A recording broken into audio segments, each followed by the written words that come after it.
किसानों के लिए बड़ी खबर। रासायनिक खाद और महंगे बीजों की बढ़ती कीमतों के बीच अब महाराष्ट्र सरकार किसानों को दे रही है प्राकृतिक खेती की राह, जहां कम लागत में ज्यादा मुनाफा और मिट्टी की सेहत दोनों सुरक्षित रहती है। राज्यपाल आचार्य देवव्रत ने प्राकृतिक कृषि सम्मेलन 2025 में बताया कैसे 3 प्रकार की खेती होती है और किस प्रकार की खेती को अपनाकर किसान मुनाफा कमा सकते हैं। ये 3 प्रकार की खेती प्रचलित है इस समय मुख्य रूप से। एक है रासायनिक खेती, जो आज पूरा देश और दुनिया में चल रहा है। दूसरी है जैविक खेती, ऑर्गेनिक फार्मिंग। और तीसरा ये जिसकी बात मैं कह रहा हूं प्राकृतिक खेती, इसको आप नैसर्गिक खेती भी बोलते हैं। उत्पादन जो घटता है वो जैविक खेती में घटता है, प्राकृतिक खेती में उत्पादन नहीं घटता।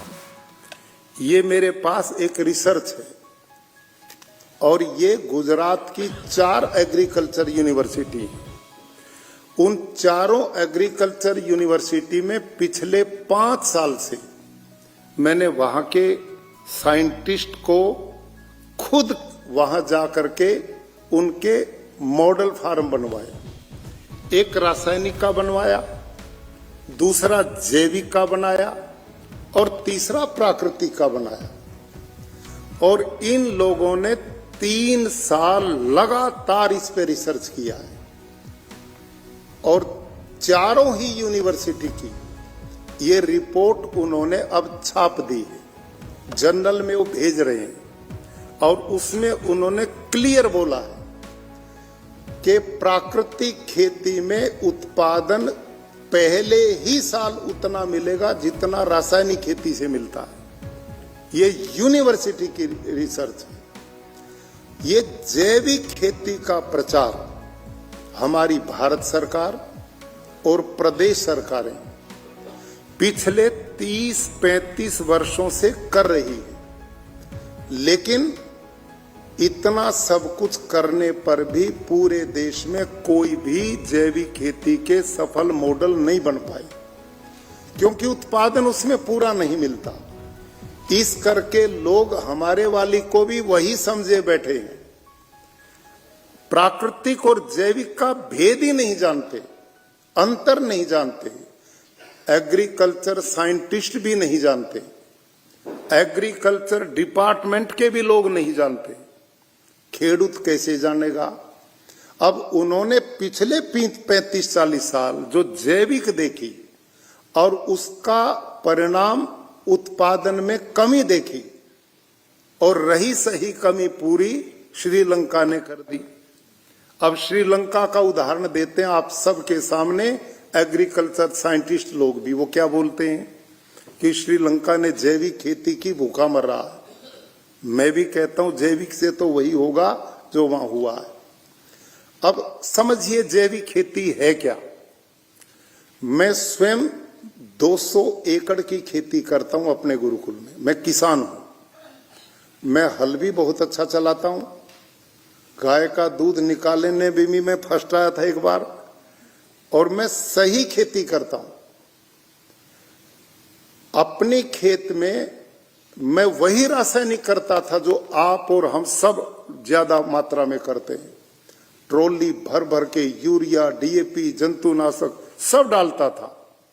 लेकिन एक घटना मेरे साथ घटी आज से लगभग 10 साल पहले।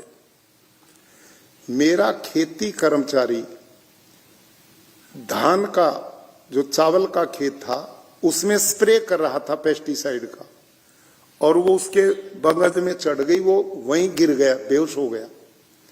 दूसरे कर्मचारी ने मुझे सूचना दी वो मरेगा, उसको उठाओ। हम उठा के लाए, डॉक्टर पे लेके गए। 3 दिन इलाज चल के जीवन तो बचा गए। लेकिन मेरे दिमाग में एक बात आई कि इस कर्मचारी ने ना तो इस पेस्टिसाइड दवाई को खाया ना पिया, केवल गंध मात्र से बेहोश हो गया। और हम तो डायरेक्ट इस जहर को खेतों में डालते हैं, सब्जियों में डालते हैं, फलों में डालते हैं, हर खेती में डालते हैं तो ये तो डायरेक्ट इसमें पड़ करके शरीर में जाएगा, तो उसका परिणाम क्या है? और वो परिणाम अब आ भी चुके हैं। इस घटना ने मेरे को बदला और मैंने उसी दिन से निर्णय लिया, अब मैं जहर वाली खेती नहीं करूंगा। मैं सीधा एग्रीकल्चर डिपार्टमेंट के लोगों पे गया, उनसे मैंने बात की कि भाई जहर वाली खेती का विकल्प क्या है। तो उन्होंने बताया जी इसका विकल्प जैविक खेती है, ऑर्गेनिक फार्मिंग है। तो मैंने ऑर्गेनिक फार्मिंग सीख करके स्वयं भी सीखी और अपने खेती कर्मचारियों को भी ट्रेनिंग दिलवाई और मैंने शुरू कर दी। पहले साल कुछ नहीं बचा, कीट पतंग खा गए। दूसरे साल 51% बचा, तीसरे वर्ष 80% बचा। लेकिन न तो मेरी मेहनत कम हुई, ना मेरा खर्चा कम हुआ और उत्पादन मेरे को मिला नहीं।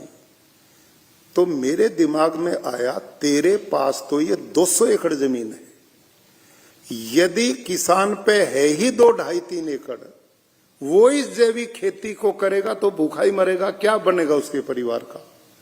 और मैं इस शंका और प्रश्न को लेकर उन्हीं एग्रीकल्चर साइंटिस्ट के पास गया जो कृषि विज्ञान केंद्र के मुखिया थे।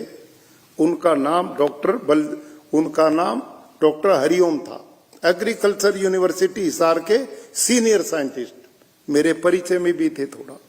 मैंने उनको जाके कहा, आप वाली खेती जैविक को 3 साल से मैं कर रहा हूं और ये मेरी हालत। तो हंस पड़े कि जी इसी का नाम है जैविक खेती। सर का पसीना जब माथे को आता है वो किसान है जो अपने दम पर फसल को उगाता है। आन है, बान है, शान है, किसान है। किसान इंडिया, चलेगा हल, बढ़ेगा बल।